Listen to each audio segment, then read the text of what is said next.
मैंने सोचा भाई सारा आज बहुत ज्यादा तैयार हो जाती है, अमर को बोलती है मैं आज आपके लिए तैयार हो गई हूँ क्योंकि मैंने ये सोचा कि शादी की रात तो मैं आपसे मिल नहीं पाई थी, इसलिए आज हमारी पहली रात है। एक बार फिर से तुम्हारे लिए दुल्हन बन। बोलती है उस दिन तो मैं सीधा जेल चली गई थी और आज मेरी जमानत हो गई। मेरे दिल में ये ख्वाहिश थी मैं जब भी आऊंगी आपसे ऐसे ही मिलूंगी जैसे पहले दिन की दुल्हन होती है, इसलिए आज मैं सारी तैयार हो गई हूँ। ये सारा और अमर बातें कर रहे होते हैं, लेकिन वहाँ पर सैम भी आ जाता है। सैम देख लेता है ये दोनों आपस में मोहब्बत की बातें कर रहे हैं।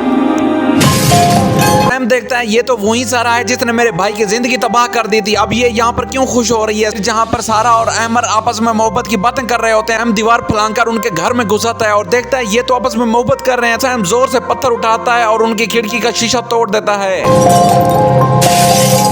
सैम इतनी जोर से पत्थर मारता है कि पूरे घर में शोर मच जाता है और सारे भागे भागे वो आते हैं और सारा और अमर आपस में डर जाते हैं कि हमारे घर में इतनी रात को कौन घुसा है सिक्योरिटी गार्ड के होने के बावजूद। अमर बोलता है सारा तुम इधर ही रुको मैं देख कर आता हूँ। सारा कहती है मुझे बहुत ज्यादा डर लग रहा है, किसी की इतनी जरूरत कि मेरे घर में आकर खिड़की का शीशा तोड़कर वहाँ से भाग जाता है। और जब अमर और उसकी माँ और सिक्योरिटी गार्ड नीचे आते हैं हर तरफ देखते हैं लेकिन उनको कोई नजर नहीं आता। अमर की माँ बोलती है आज तक हमारे घर में ऐसा नहीं हुआ, आज किसकी इतनी हिम्मत हो गई कि हमारे घर में आया और ये काम करके भाग जाए, पथराव करके चला जाए। फिर सिक्योरिटी गार्ड को बोलती है जाओ आप लोग बाहर देख कर आओ, गली में देख कर आओ, कहीं ना कहीं तो कोई नजर आएगा। ऐसे कैसे हमारे घर को कोई पत्थर मार के वहाँ से भाग जाएगा और हमारी उनसे दुश्मनी क्या है हमें तो पता ही नहीं है। आप जानते हो तुम्हें उसको। फिर गई सैम वहाँ से निकलने के बाद भाई की कब्र पर आ जाता है। उसको भाई की बहुत ज्यादा याद आ रही होती है। आता है भाई की कब्र पर फातिहा पढ़ता है, उसके बाद भाई से बहुत ज्यादा बातें करता रहता है और कहता है भाई मैं आपके कातिलों को बिल्कुल नहीं छोड़ूंगा। ऐसा नहीं था वो। कब्रिस्तान में कब्र के साथ बैठे बैठे सैम को वहीं नींद आ जाती है और वो वहीं पर सो जाता है। जब उठता है तो सुबह हो रही होती है। अभी थोड़ी देर के लिए वहाँ पर सैड बैठा रहता है, उसके बाद अपने घर की तरफ चला जाता है। राज भाई की डेथ के बाद से ऐसा हो गया। राज भाई की मौत के बाद सैम बहुत ज्यादा अकेला हो जाता है, उसे भाई बहुत ज्यादा याद आ रहा होता है और एक तरफ उसकी माँ जो है बहुत ज्यादा बीमार पड़ी होती है, इसलिए सैम से ये चीजें बर्दाश्त नहीं होती। उसने कहा था मुझसे। दूसरी जानब आप देखेंगे सारा बहुत ज्यादा डरी हुई खड़ी होती है और वहाँ पर अमर आ जाता है। अमर कहता है सारा तुम्हें क्या हो गया है, अगर घर में कोई चोर आया होगा उसने पत्थर मार दिया और वो यहाँ से भाग गया, तुम क्यों परेशान हो? मुझे कभी चैन से जीने नहीं देगा। सारा बोलती है नहीं अमर ये वही सैम आया होगा उस फराज का भाई, उसने मुझे जेल में ये बोला था तुम जो भी कर लो जहाँ भी भाग जाओ मैं तुम्हें जीने नहीं दूंगा, मैं तुम्हारी जिंदगी बर्बाद करके रख दूंगा।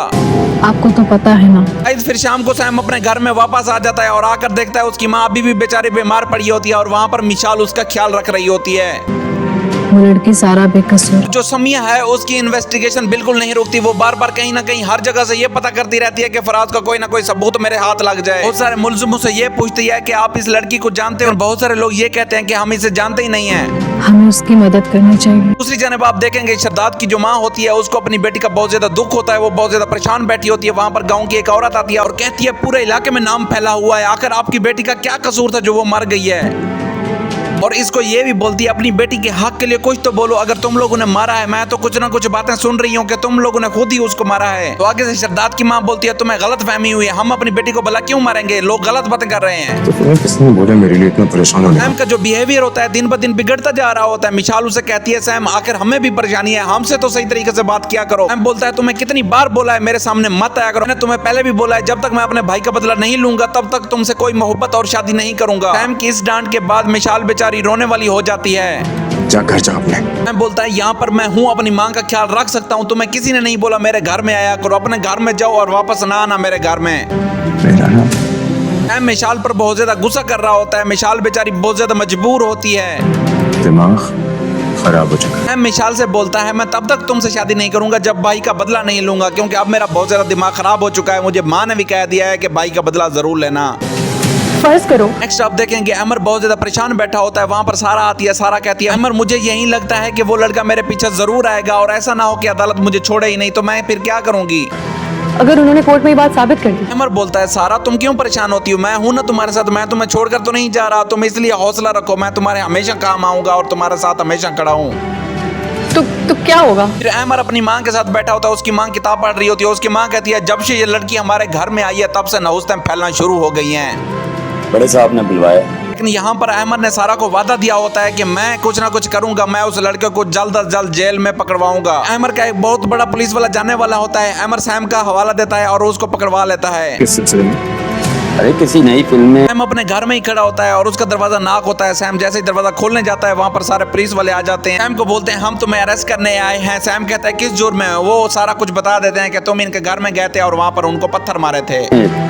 हीरो का रोल दिलवाएंगे। उसके बाद पुलिस वाला कहता है तुम्हें हमारे साथ में चलना होगा, बड़े साहब ने तुमसे इन्वेस्टिगेशन भी करनी है और हमारा ये शक है पिछली रात को तुम अमर और सारा के घर में गए थे और वहां पर उनका शीशा जाकर तोड़ा है।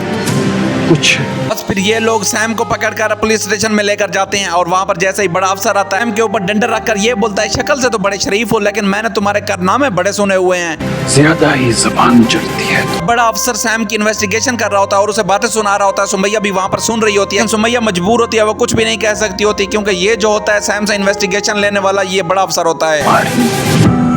सैम को बोलता है बेटा सुधर जाओ नहीं तो तुम्हें मैं ऐसा अंदर डालूंगा और तुम्हारी ऐसी दरगोर करूंगा सारी जिंदगी तुम याद रखोगे और अपने भाई की तरह तुम भी मरने के लिए तैयार हो जाओ नहीं तो। अगर आपको हमारी वीडियो अच्छी लगती है तो काइंडली लाइक एंड सब्सक्राइब जरूर किया करें।